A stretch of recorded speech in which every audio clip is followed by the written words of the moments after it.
your kitchen to life with Queen City Cabinetry. Located at 87 Elm Street in the historic Sunbeam Mall in Manchester. Open Monday through Friday, 9 a.m. to 5:30 p.m. and Saturdays, 10 a.m. to 2 p.m. They can be reached at 603-222-2007 or on the web at queencitycabinetrynh.com. Come see the possibilities. Queen City Cabinetry, another proud sponsor of WMNH. Diz's Cafe is the place to put a smile on your face. Judy and the crew will take care of you. Bring your appetite and treat your taste buds right. Diz's Cafe is always a winning choice. Breakfast, lunch, or supper. Diz's Cafe at 860 Elm Street in downtown Manchester. Dine in, take out, or make a reservation. Call 603-606-2532. Eat, drink, and be happy. Diz's Cafe. When it comes to keeping WMNH on the air and your own personal or business computer needs, trust Groland Computers. Located on Elm Street in Manchester, Groland handles computer repair, virus removal, and custom-built systems. Are you looking for budget-friendly options? Check out our selection of fully inspected used computers. We offer tailored on-site solutions. No unnecessary expenses here. Visit Groland.com or call Groland Computers at 603-645-0101. Your tech, your way. Trust Groland Computers.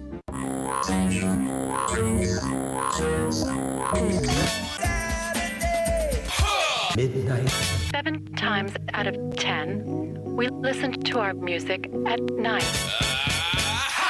Thus spawned the title of this program. Late Night Delight with DJ Midas, right here on WMNH Manchester. You wanna know why? Because I'm on the radio. Saturdays and Sunday nights, midnight to 4 a.m. This hour on WMNH is sponsored by CGI Business Solutions, located at 5 Dartmouth Drive in Auburn.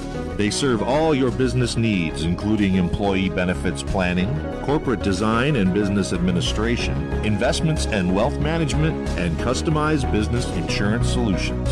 Their phone number is 866-841-4600 or on the web at cgibusinesssolutions.com. Behold the harmony of airwaves as you immerse yourself in the captivating frequencies of WMNHLP, the sonic heartbeat of Manchester, transcending through the ether at 95.3 megahertz frequency modulation. Our transmissions emanate from the zenith of 1000 Elm Street. Venture into the heart of our creative realm at 119 Canal Street, where innovation and sound collide. We bear the imprimatur of Manchester Public Television Service in the venerable city of Manchester, New Hampshire, USA. Enrich your auditory journey with the depth of our licensed resonance. Dispatch your missives to WMNH953@gmail.com or traverse the virtual corridors of WMNHradio.org. Engage with our sonic vibrations by communing with us through the digital channels. Your radio beckons, eager to enthrall you with its mesmerizing cadence and envelop you in a symphony of boundless auditory wonder. WMNH, rip the knob off. You are listening to WMNH 95.3. The commander to the supreme leader, Matzo coming down.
I know a law firm that will represent you.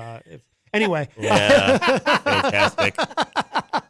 Very apropos. Anyway, that is called The Murder. We have two of the guys from Purging Sin here with Jenny and I this morning on Matt Connarton Unleashed on Saturday, July 20th, 2024. Welcome, guys. Hello. Thanks for having us, man. Hey, please introduce yourselves and tell us who you are and what you do in the band. Hi, this is Anthony Nicastro. I am the lead singer and rhythm lead guitar player of the band. I am Brian Barksdale. I am the backing vocals and bass player. And who are we missing? So we are missing our new drummer, Ed Battles, and our other guitar player, Sean Schaefer, is not with us today. Okay. Now, neither of them have been murdered, I hope. Oh, no. Okay, just making sure.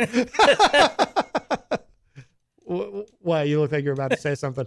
I thought about it, but I don't know. Your hand is on the controller. Oh. He's getting ready to shut me down again. You see this? Yeah, see what I have to put up with? I mean, we are playing Eyewitness right now. We have a great yeah. law firm. Yes. But that's as evidenced in one of our ads. Yeah, just call one of those guys with the really catchy jingles or something. Yeah. That's right. Now, Brian, were you here with us last? I remember Anthony, you were here. Were you here also, Brian? Yes, I was here last time. Yep. Okay, and is the lineup the same? I know it's been a few years. So it's actually changed since the last time we were here, because I think the last time we were on the show, we had our drummer Zach King with us. Okay. So yeah, the lineup's changed a little bit since the last time we were here. Okay. Melanie La Liberty in the chat room says, "I would love to know the inspiration for this one." Well, I think we're all curious. So that actually came as a blend of multiple stories, one being the assassination from John Lennon from Mark David Chapman, and then the assassination attempt from Reagan. And the one thing that both had in common were both assailants were infatuated by the book Catcher in the Rye. So I took all three and blended that into one song. So the first verse is all about John Lennon's murder. The second verse is about the assassination attempt, and it's an infatuation with Jodie Foster. Yeah. Trying to prove our love to. He was trying to prove his love to Jodie Foster. Yeah. And then the bridge section was about the Catcher in the Rye. And I reference it in the bridge itself, in the Rye, and then at the end is they're institutionalized and they have their thoughts. They got, they wanted fame, they wanted recognition, but if they ever got let out, who knows what they'd be capable of again. So without repent, I'd kill again. And and it's a little bittersweet considering the fact in recent years Reagan's attempted assassin has actually been released from prison. He got like what? And now he's playing, and now he's trying to start a record label, playing acoustic guitar. So it's just like, okay, this don't tell about us. Yeah. I know, right? It's I was gonna say, I remember a couple of years ago, 2 or 3 years ago, I was listening to Howard Stern one morning, and they were talking about that and playing some because John Hinckley Jr. He's playing shows. He's got there was like a live performance that he did, him and an acoustic guitar, and they played some of it, and it wasn't very good, for one thing, but it's weird. It's such a weird world that we live in, and here's John Hinckley Jr., who attempted to assassinate Ronald Reagan, playing a show somewhere, and I think he kind of got shut down. I think his music career has already been kind of shut down because obviously he's a bit of a controversial figure, having attempted to assassinate. That's an understatement, but yeah. And, I don't know, I don't know how anyone in the music industry would want to, attach themselves to him. Yeah. I mean, considering they've had some colorful characters in the music industry before. I mean, even the guitarist from the former guitarist of Cannibal Corpse, he was arrested for having human remains in his house, and it was just so he's no longer with Cannibal Corpse. Yeah.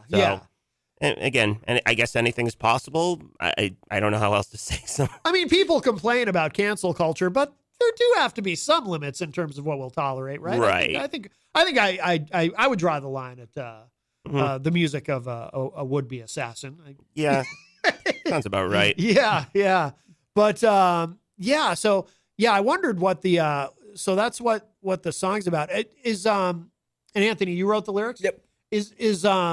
Is everything that you write kind of dark like that, or what? What's I don't think I have much of a happy song in the whole catalog. Right. Some are a little bit more dark than others. And it was funny because when I actually wrote the chorus first in that song, I was actually at the music mill just trying out guitars, and I was just humming along, and I made the chorus riff, and I'm like, ooh, I like that. So I took a little video snapshot of me, and I'm just humming na na na na na na na na na na na na. Did the murder for you? Yeah. You know? So so this brings me to the story that I was going to mention before we came in. So when he originally pitched the song to our original lineup when our original guitar player Matt Harris, God rest his soul, was still alive. Yeah. We were just like looking at each other like, wow, I do not like this song. But then again, we were like in between drummers at the time, and just like the song just sounds just so disorganized, so anything. But like once we actually got a drummer back, like the song just like really came together. And then of course it becomes the first single that we release off of our second album, Vindicated. Yeah. And it became a much bigger hit than I ever thought was ever possible. Told you so. Yeah. I know. Hey, I've been wrong before. But and it was actually kind of funny because like we after we had recorded it as a single, before we had it completely mastered, we put out a demo on our YouTube channel, and some other stations in the area actually caught wind of it like before, and they thought it was like us releasing a new single. So we're like looking at each other like, oh no. So they're playing the unmastered track on the radio, and just like, wow, we probably should have thought that one through. But after we had it put on the album, it became one of our more popular songs over the past few years. So, oh, that's great. And to have it organically catch on like that, like radio stations playing the unmastered version. I mean, that's pretty cool, actually. Yeah. Yeah, it took us by surprise, honestly. We're like, Yeah. whoa. Big time surprise. Yeah. Let's get the album mastered now. We Yeah. gotta get mastered. Yeah. Yeah. So, so this is why it's just like if we have anything new coming out, it's just like we'll release like snippets and teasers and stuff like that. But yeah, if somebody's trying to get on hold of our music, and it's like they're gonna just immediately grab it and run with it. So Yeah. I was really, by the way, you mentioned Matt Harris. I was really sad about that. It's been a few years now. Yeah, it's been 4 years 4 now. years, Yeah, September 8th, 2020. Yeah. He had never been on this show, but I knew Matt just from the scene. Yeah. And I forget what band he was in when I first met him. It was Blackout Frenzy was one of his bands. Yep. might have been that. Yeah, Blackout Frenzy. I remember was one of his last ones, but I can't remember what the. Because I remember when I used to promote. Oh, shows. Bloodshed Unreal was the other one that he was with. Oh yeah. But I think it was Blackout Frenzy he was with when I used to book them. Mm-hmm. And one of the genuinely nicest people I've ever without met. a doubt. It's so. And I got to tell you, like it just shows how much of an impact he had on the local scene, because as soon as the news resonated that he had passed away, I was actually very amazed. Another show did a segment on him, actually read his obituary on the air, said where his wake and funeral was going to be. And we just see like so many of the other local bands that he's either been with or he's friends with, just that the crowd that he drew to his wake was amazing. It really showed how much of an impact he had on this community. And it was nice to see so many people come out and pay their respects for him. It really was. We were very humbled and very floored, honestly, about the amount of support that came out and drove. So he knew a lot of people, not just within the music industry, but his work industry too. Mm-hmm. Yep. And he was just a very genuinely good-hearted person. Oh yeah, and, absolutely. Yeah. It was tragic to first to watch it from day one when he got the diagnosis till the very end. It was cancer, right? Yeah. Colon cancer. It started off as colon cancer, but then just metastasized to different organs, and but it was one of those things where he caught it extremely late, and like he had all the signs, but he never got checked for it. And oh, okay. that was really kind of what did him in. Get checked, everyone. If you're listening, get checked. Yeah, and this is why the same thing. Like every time I talk to like somebody in the medical industry, this is why they're reducing the age of like a first colonoscopy down to 45, because now there are more and more signs of like colon cancer that are popping up much earlier on, and and it's one of the most preventable that you can get. Like if you catch it quick, it can be cured. And he was young. He was right? 44 when he went. 45. Okay, yeah. Yep. Wow, yeah, unbelievable. How long was he in Purging Sin? 5 years. 5 years? Yeah. Okay. Yeah. No, I was very sad to. I can't believe it's been 4 years already that he's been gone. Wow. Yeah. But I mean, did you guys? What was that like for you guys in terms of, very often people deal with grief creatively. Did any music come out of that? There were 2 songs that came out of it. And one will be played later on the show is a song called Hell on the Horizon. My God, what a great track. So Yeah. that was the last song that he has ever recorded with us. Oh, So, I had no idea. yeah. So, oh, wow. So the second guitar solo in that song after the clean bridge breakdown that we have, that's him playing guitar. Yeah. But we also wrote a song and put it on our second album, Vindicated, which is called Shell of Bones. So the riff was actually composed by him, but he had not played on this track. So that was a song that we wrote Like an homage to him. as an homage to him. Yes. Oh, I had no idea. Wow. Yeah, it's a great song. Great Yeah. song. Yeah, I look forward to sharing that with everybody. Now, so are you guys, what have you been doing? Have you been playing a lot of shows or have you been?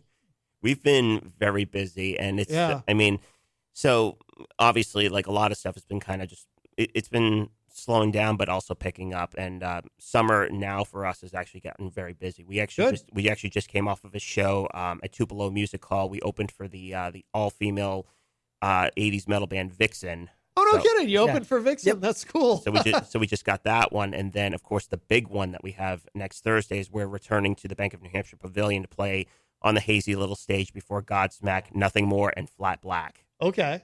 So that's really the big one. But Vixen, did they play? Obviously, they played "Edge of a Broken Heart." That was the whatever it's closer, called. That yep. was the closer. Yeah. Yeah. Did they play "How Much Love"?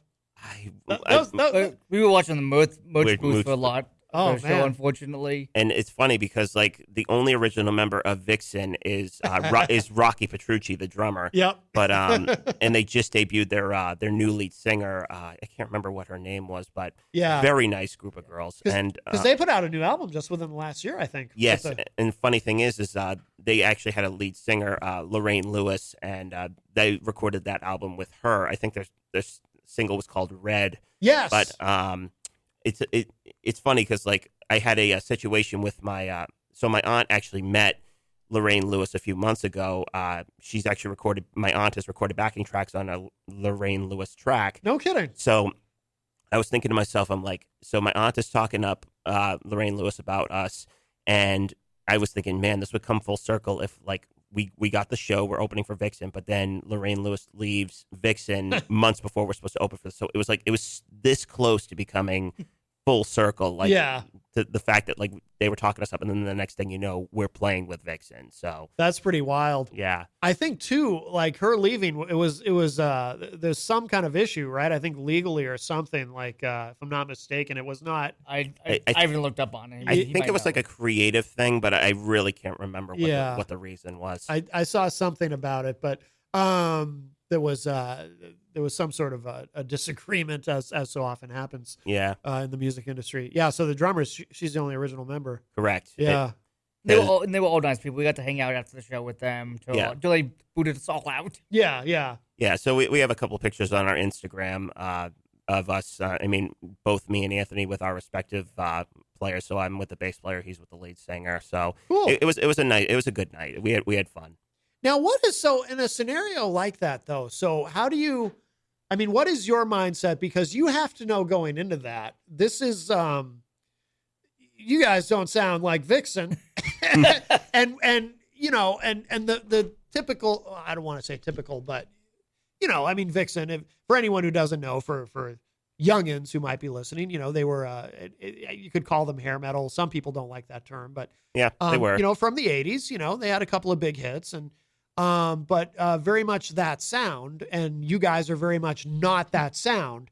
So how do you, like going into that, do you worry about that? Do you? It depends on who we're playing with. I mean, I was amazed that we actually got the show with Vixen. Obviously, there's other like bands from the 80s that are a little bit more attuned to our music. I mean, Metal Church, when we played with them last year, they were definitely a lot closer to our sound. Yeah. But I think it's also a matter of, like, because our sound is so unique, it's kind of hard for us to pair with other similar types of artists. Yeah. But as I said, they've been booking some really great shows at Tupelo, and as soon as I caught wind that Vixen was coming, I was just like, you know what, I was gonna take a gamble on it, see if they needed it.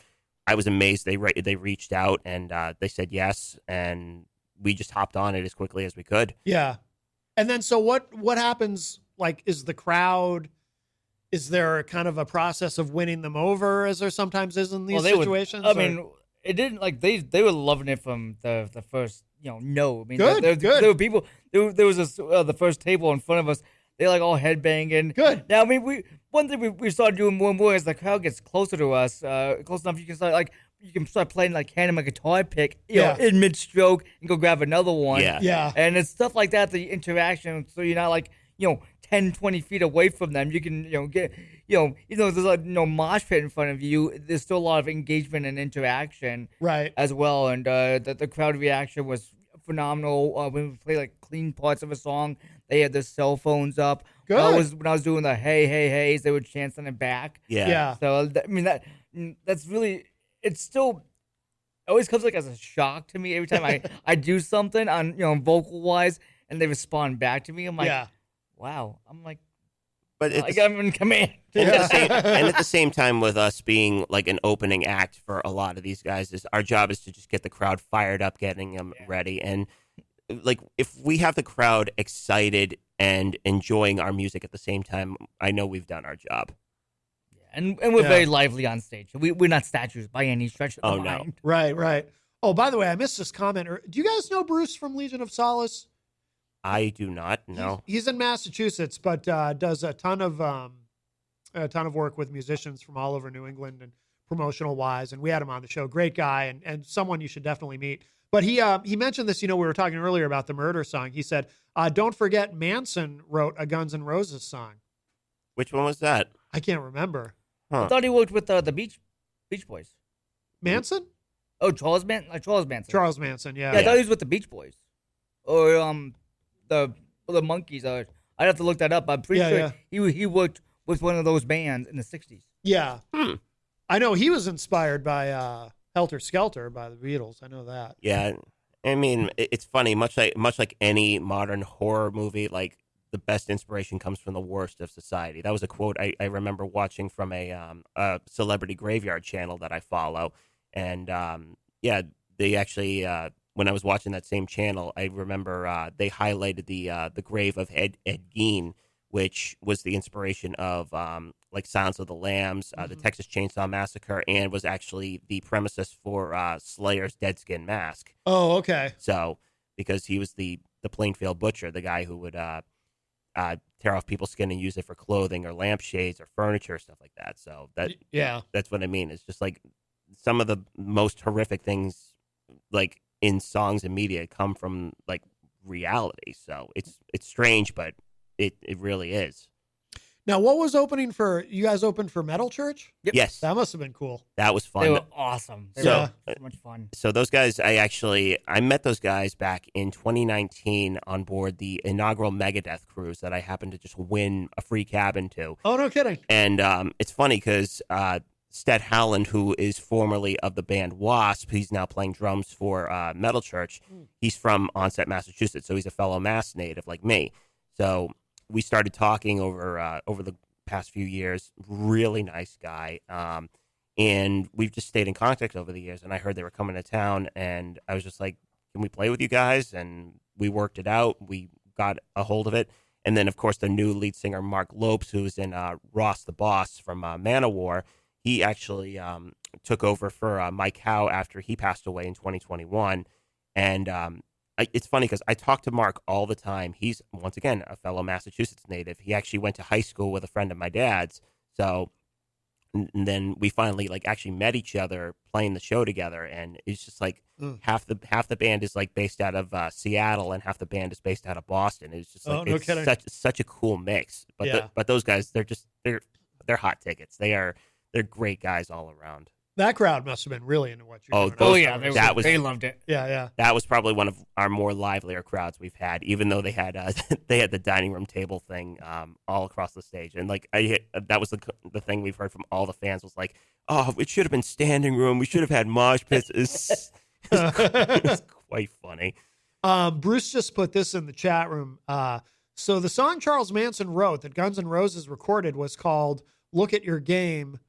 Look at Your Game, Girl. It was on the album The Spaghetti Incident. Oh, okay. Okay. And those of us who are old enough may remember the album being pulled from the shelves as a 14-track album and being re-released as a 13-track album. This is why social backlash against the single. I don't remember that. Thank you, Bruce, for sharing that. I actually don't remember that, but I mean, I do remember there being some sort of controversy around the Spaghetti Incident, but I didn't remember that it was that. That's interesting. Now, that was just a cover album, right? The Spaghetti. Yeah, okay, yeah. Very interesting. But certainly not the first time that there's been controversy around a Guns N' Roses song and a song being pulled, because I remember at one point, what was 1 in a Million on? The song 1 in a Million. Use Your Illusion, maybe. No, it was before that. Is it? Was it might be. No, Appetite definitely wasn't on that. I think it's on Lies, GNR Lies. Might be. But Use Your Illusion. I'm sorry, 1 in a Million. I remember they reissued that at one point because there's a couple of words in there that you really can't say. But so not the first time. But also Guns N' Roses is one of those bands that made any kind of controversy kind of work for them.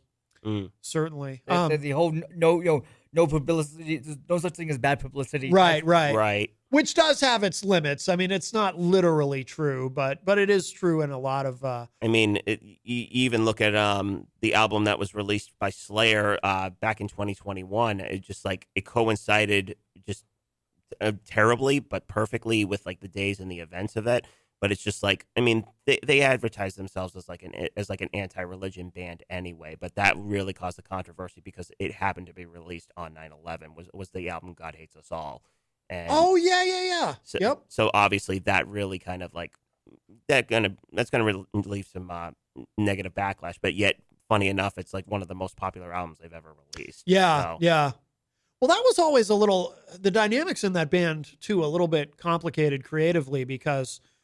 Tom Araya is actually a devout Catholic. Yes, and Kerry King is the one who's actually the Satanist. Yeah, and very, very much an atheist, Kerry King. Yeah, very much, yeah. And I remember reading an interview once. I was always kind of fascinated by this where, somebody asked Tom Araya about that, and, you got to sing these lyrics, but you're a Christian. And, he said something like, I agreed with his point of view. It made sense to me. He just said, well, look, I mean, they're songs.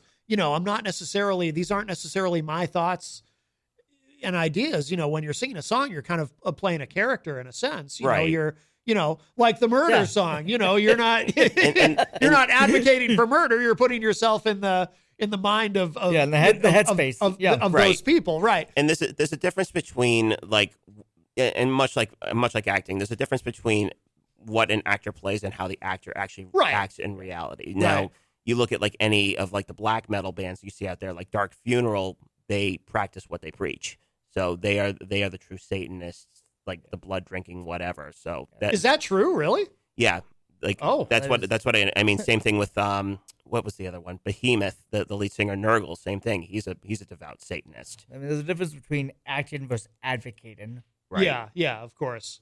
But even some of these guys who call themselves Satanists, because Satanism isn't literally, I don't think for most people, they don't actually worship Satan. It's just, there's LaVeyan Satanism. And so basically there is a difference between it. The actual Satanism actually believes in human sacrifice, drinking blood, all that kind of stuff. Whereas the LaVeyan Satanisms and the Temple of Satan, they are basically just glorified atheists using Satan as their kind of centerpiece of focus, because it's supposed to be about the worship of the self as opposed to actual practicing rituals that are combined within the faith. Yeah. We had Jenny probably remembers this. We had a running joke. This was a number of years ago, but we had a running joke on this show, and we don't really talk about politics anymore on this iteration of the program, but there was Brandon Finney, who is a New Hampshire state rep. Okay. There was some controversy around him because he had come out as a Satanist.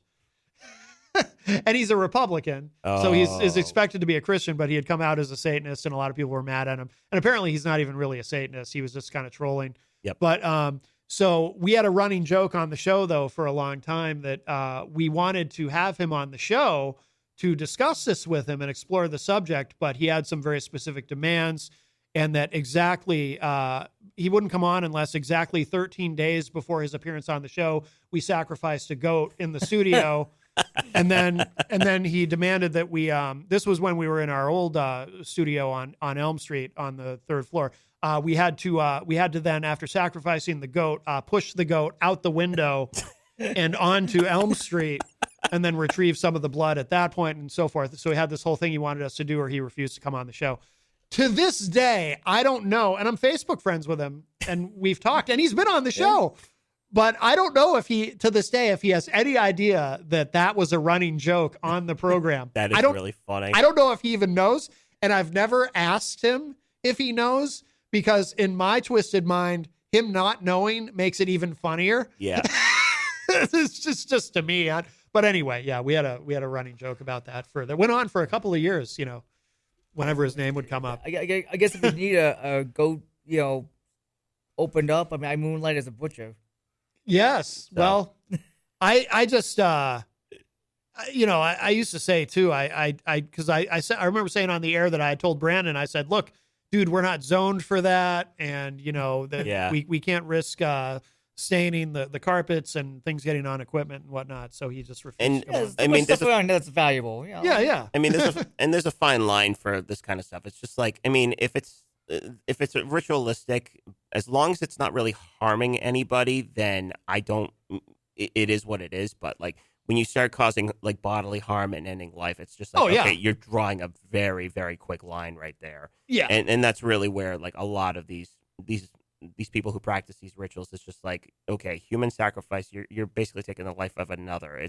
That's well, of course. Yeah. So. Or harming animals or harming any living thing, I object to, of course. But it's like that's basically just like crossing the line and jumping off a cliff. Oh, of course, thing.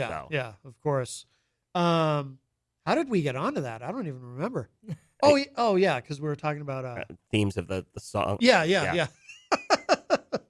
But is Vixen the most unusual show you guys have done as far as a match with other bands, or have you done any others that are really? I mean, Kix was more hair metal. Yeah, Kix you guys opened for Kix? Yeah, that was another one we did last year too. Yeah, that one I think was a little bit more of an odder match. Really, as far as that goes, because I mean, they are definitely a lot more glam metal than Vixen is. I mean, Vixen's a little bit more edgier than Kix is, but yeah, because it was funny, like Anthony had mentioned, because this is the first time we ever played at the Vault in New Bedford. And they're very famous for bringing in a lot of like the 80s metal bands and stuff. Yeah. And I was just like, because I knew the Vault. I've been to multiple shows at the Vault.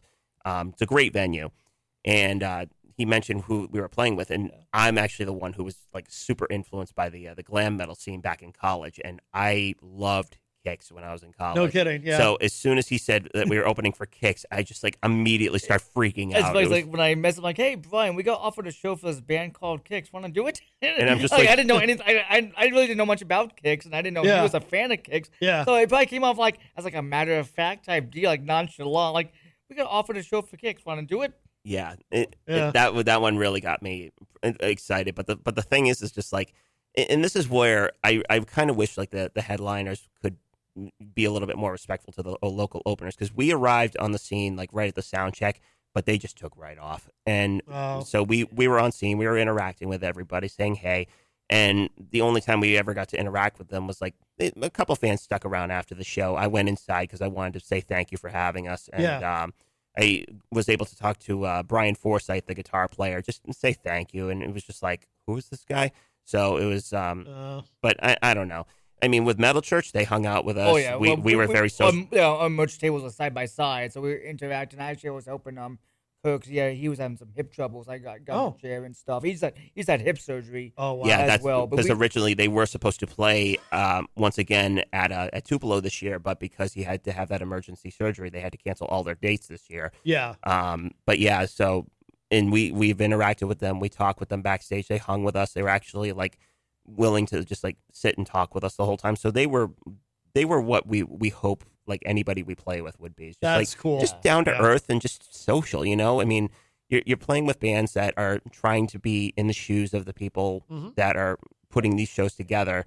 So, and this is what we love is like, we love to learn about the industry. We want to learn how to be better. Right. And what a better way to learn from somebody than the people who are actually in the industry itself. Yeah, exactly.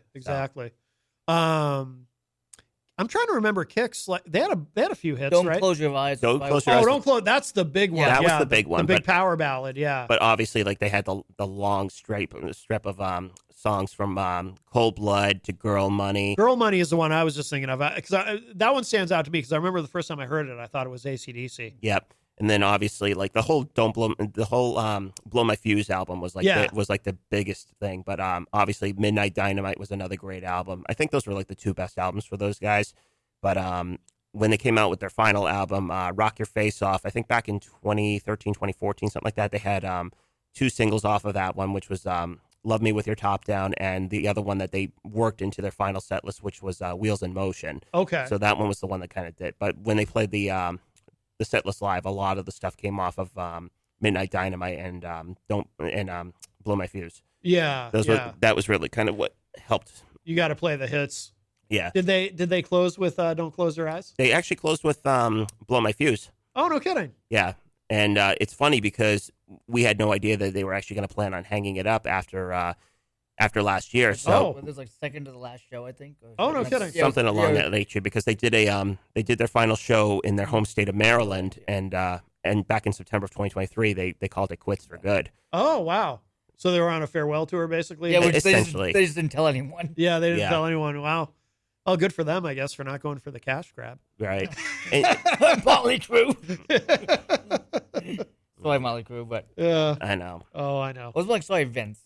I mean, I feel worse for John 5. I mean, I just saw him on Valentine's Day this year, and he's amazing. But it's just like, for me, it just baffles me that he's working with those guys in like Motley Crue, and like they've got everybody in Motley Crue is just like so out there. I mean, Nikki Sixx, he's a bright dude, but like Vince and Tommy, they are just wow. Oh my God, gosh. The last time I saw Motley Crue, this must have been 10 years ago. They were on the co-headlining tour they did with Kiss, and during Don't Go Away, Matt. Now everyone knows Vince sounds terrible live, but you don't. You know, like with a lot of bands, though, you don't necessarily notice it if you're actually seeing them live. You don't realize it till later when you go find the YouTube video. Yep. Because when you're live, you know, you're in the moment, everything's loud, and you just don't notice. But Vince, during Don't Go Away Mad, you know, the fast part at the end, at one point he hits a note that was so like, what is that? That my friend Dan, WMNH listeners know him as Dan Randall of Dan Randall and the Randlettes. Dan and I actually looked at each other like, what was that? Like, he just was so... And then recently, I saw a video of them from recently playing... they opened a set with Primal Scream, which happens to be my favorite Motley Crue song. I was like, oh, cool. I play it. And as soon as Vince starts, it's like he's not even singing. He's just kind of blurting out the words. Yeah. And I was like, it sounded so bad. Yeah, because I think the last time I saw them, they were doing a headlining tour with Hinder as their opener. Oh, yeah. This was at the Bank of New Hampshire Pavilion. The Lips of an Angel guy. Yeah, exactly. Guys. And one hit wonder in them. But and I still remember, like, as soon as they go into Dr. Feelgood, I'm just listening to him. He's not even singing half the words. Yeah. But I mean, that was also a tough concert for me because some moron behind me, as I was sitting watching the show, headbanging too hard, accidentally headbutts me in the back of the head and gives me a concussion. Oh my God, really? So I'm literally like, I felt like somebody had driven like a railroad stake through my head. Oh my God. So after Dr. Feelgood, me and my dad looked at each other because like I was about ready to throw up because I had a migraine so bad. Oh. And me and my dad looked at each other and was like, we need to get out of here. Like, I'm in a lot of pain. This show is absolutely terrible. And and it's just making my headache worse at this point. Yeah. So, but yeah, that was. I have to say that would probably be one of the worst, if not the absolute worst show I've ever seen in my life. And I've been to hundreds of shows. Yeah. I think that one has to take the cake. It's the worst show I've ever been to. Yeah. Yeah. Wow. Now, do you guys have a favorite in terms of shows that you've played? Is there one that maybe the Metal Church show? I don't know. Is there Metal one Church is definitely high up there, but I think when we played Corn and Stained. Yeah, Corn and Stained, I think is definitely the one that when we played at the Bank of New Hampshire Pavilion back in 2021, we opened for Corn and Stained on the hazy little stage. Oh wow! And that one was wild. It was. I mean, so it was. It was very hot outside. Oh wait, no, it was raining. Oh, it was raining. I'm sorry, Yes, I'm confusing the other one from 2019. But yeah, it was rainy. It was cold because this was in the beginning of October because they had to postpone it because Dave's got COVID. Oh, okay. But yeah, it was cold and rainy. We played great the first set, and then back before they have all the new stuff at the Bank of New Hampshire Pavilion, they had to change up because there was a lot of noise complaints coming in.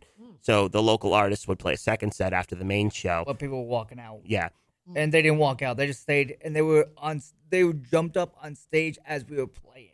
Yeah. Like security had to start pulling people. Like they pulled security. Really? They pulled security from the main stage to our stage because we had people who were like rushing on our stage, like jumping off the stage and stuff like that. Wow. And like security actually had to pull them off. No kidding. It was very wild. It was probably one of the most liveliest crowds, if not the liveliest crowd we've ever played to. But it was just so great. Oh wow! That was the energy we try to strive for at our shows. It was so perfect. Is there any video of that? Do you have any? We had the video from like more the front of the stage where like there's like the mosh pit going on. There's like guys shirtless. My mind is 50 degrees and raining out. These guys are shirtless doing like a mosh pit stuff. There's one guy going in the background. Yeah. And you can see probably a little bit more Brian than me. Yeah. But I just remember like looking back on if any of you guys hit my amplifier. Yeah. I'm gonna be really upset. And this is what I mean. It's just like I'm looking at him like this is great, but I think we should probably get this guy off of here.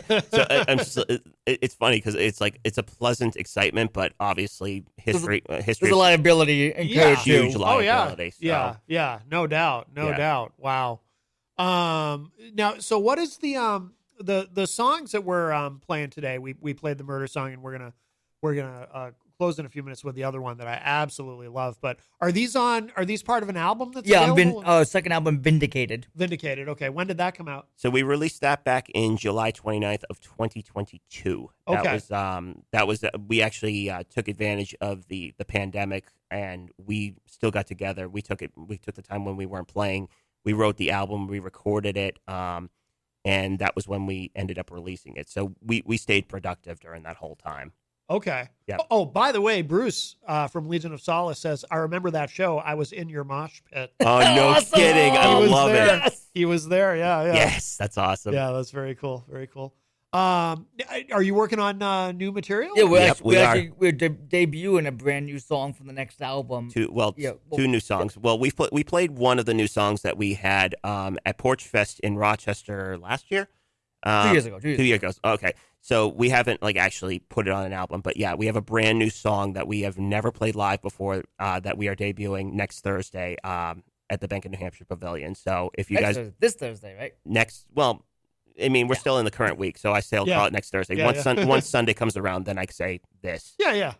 So yeah, next Thursday we'll be debuting a new song. I don't forget the words. It's always an interesting take, like the first time singing a song. 'Cause I sing and play at the same time. Yeah, so yeah. It's always a matter of walking and chewing gum at the same time. Playing and keeping track of everything all together and stuff. Why does that ever happen live where you forget the words? On occasion. Yeah. As long as so my thing at band practice, and it drives Brian nuts. Actually drives my wife nuts too. Yes. And I find it so I do a lot of nas when I can't remember words. Oh, okay. Or when I'm trying to wall. Yeah, like na, and I'll do it for an entire song. Yeah. And if you can imagine hearing a 6-minute song with that nas going through it. Hey, that's all right. That's you're scatting. Nothing wrong with that. I mean, this is why I always look to the drummer. I'm like, I hope you got enough sticks so you can huck one at him. Right. There've been a lot of projectiles. It's quite hilarious. Yeah. But I've never done a na at a show. I've always if anything, I would just repeat a verse or something. Yeah. I'm never doing this long enough so I can kind of catch myself. I know when I've messed up, but I recovered pretty quick. I mean, Yeah. you kind of say when playing guitar, it's like you learn to recover pretty quick. When Yeah. you make a mistake. And this is where like I try to stay focused on my playing as far as and like because like if I'm looking out, next thing you know I'm spacing out and I'm hitting the wrong note. I'm like, oh wait a minute, I got to recenter myself. So this is why every time I'm playing, I'm literally looking at my finger so I don't get lost. Become an lead singer and you'll never space out. Trust me, there's too many things going on at the same time. Right. Yep. You got a lot to keep track of. Oh yeah, absolutely. And so we also the one song with one of our cover songs, actually one of the few songs I can sing and actually play a guitar solo at the same time. What song? What do you cover? Peace Sells by Megadeth. Oh, nice. Well, Nice. I mean, I take the most of the lead vocals on that one. So. Oh, okay. But yeah, we're gonna try to do that one. We've done that one before live, but it's been a while, so we'll be playing that one again live as well. But that's it's funny because like I know Anthony does a lot of he does all the original vocals and stuff like that. But obviously, like if we're playing multiple shows in a row, there's going to be a lot of like vocal exhaustion. Yeah. And I've been able to step up to the plate. Yeah, it helps. It gives my throat a little bit of a break. Yeah. People don't realize when you're playing 60 minutes or 90 minute set. Yeah. We don't sing laid back music at all. Yeah. So I would say as far as our repertoire goes, like I know Anthony sings all of the originals. I would say I probably sing like maybe 95% of the covers. Okay. It helps give him a break, and because I know how the stuff goes. Yeah. Peace Cells must be fun. Oh, that song is a blast. Yeah. And I mean, obviously, me a little biased because it has one of the most iconic bass openings ever recorded. Yes. And I get to start the song with that one. So Oh, that's really cool. And it's timeless, Of course. The song is just timeless. What should people know? We're gonna play this other track in a moment when we wrap up. The time goes quickly, but what should people know about where to find you guys online, how to keep up with everything that you're doing, and plug that show that you've got coming up again too. All right, so you can find us online. We have our own website, purgingsin.com. Both of our albums are available on all streaming services: YouTube, Apple Music, Spotify. Follow us on Facebook. We have an Instagram we're trying to grow at Purging_sin, and we will be. And our next show is going to be at the Bank of New Hampshire Pavilion on the hazy little stage, which is the side stage.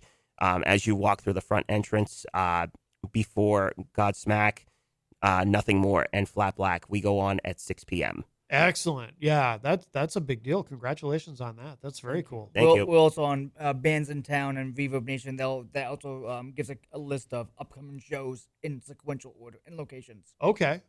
Excellent. And before we play this Hell on the Horizon, and by the way, like I said, I love this song, but just quickly, give us the backstory for people who are just joining us. Give us the backstory one more time on this. So I started writing it prior to Brian entering in the band. I knew cause the original title was From Triumph to Tragedy. Oh, it was okay. about someone trying to come from another country to America to get a better life. And I kind of twist things up. They see the Statue of Liberty and their boat sinks for whatever reason, and they drowned. Yeah. So like you're getting so close, but then hell's on the horizon. You just don't know it yet. Yep. And unfortunately, it became like symbolic for Matt Harris that hell was on the horizon. We just didn't know he had cancer either. Yeah. And that was the first song Brian ever contributed. I showed him the little bridge section, and he's like, "Well, I made this. Can I fit it in?" And we ended up fitting it in, Right. and he started. That was like the first foray into him. Contributing to Purging Sin. Yeah, Okay. so it's the first song I was actually featured on so the clean part, the little bass interlude, that was something I was just messing around with. I thought it was kind of neat, and we were able to work it in. And then obviously too, as we mentioned previously in the show, it's the last song that Matt Harris actually ever recorded with us before he passed away. It's funny because like I was trying to suggest a little bit more of a shorter kind of title for the whole thing. I was just like, because we're going along with the theme, I was just like, well, why don't we just say something like Hell's on the Horizon or something like that? And then that eventually became the title of the song. Yeah. So, and it actually was a little bit more of a catchier thing. We actually recorded that song as a single with a friend of mine from college who runs his own independent studio. I don't know if it still exists, Audio Pond Studios in Francistown. And he recorded it for us as a favor, and that was kind of like the first single to actually come off of Vindicated before The Murder became the other single that we released. Oh, okay. Okay. Very good. So we're going to play this. And Anthony and Brian, thank you guys so much. Absolutely. Thank you for having us on. Thanks for having us. We love Always a coming pleasure. on. Absolutely. Wonderful to have you here. I love what you're doing. Love the sound. And I like I said, I absolutely love this song. If you are listening live on Saturday morning, stick around. We've got Tom Russo coming up next in the third hour, but we'll finish off this hour with this. This is Hell on the Horizon, Purging Sin.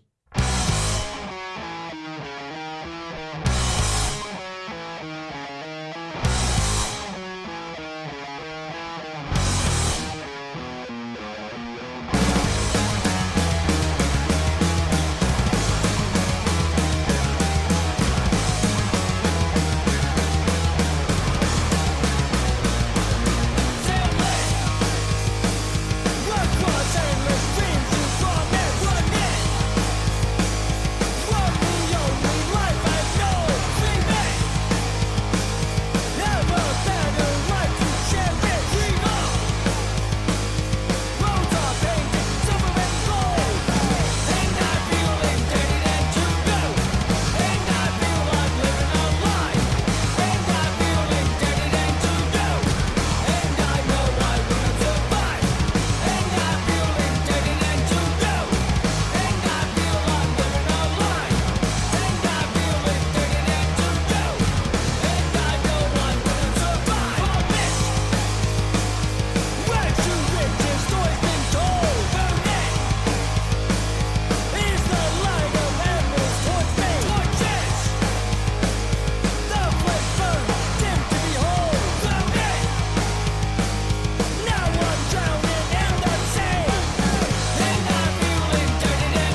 In times of crisis, you need a law firm that stands by your side. With over 40 years of experience, Craig & Getsoulis is dedicated to fighting for your rights.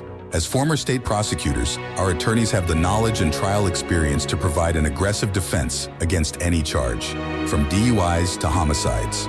If you've been injured, our compassionate team will assess your case and fight for the compensation you deserve. Serving all of New Hampshire, Craig & Getsoulis is here when you need us most. Visit craiggetsoulis.com or call 603-5551-234 for a free consultation. Craig & Getsoulis, your advocates, your allies.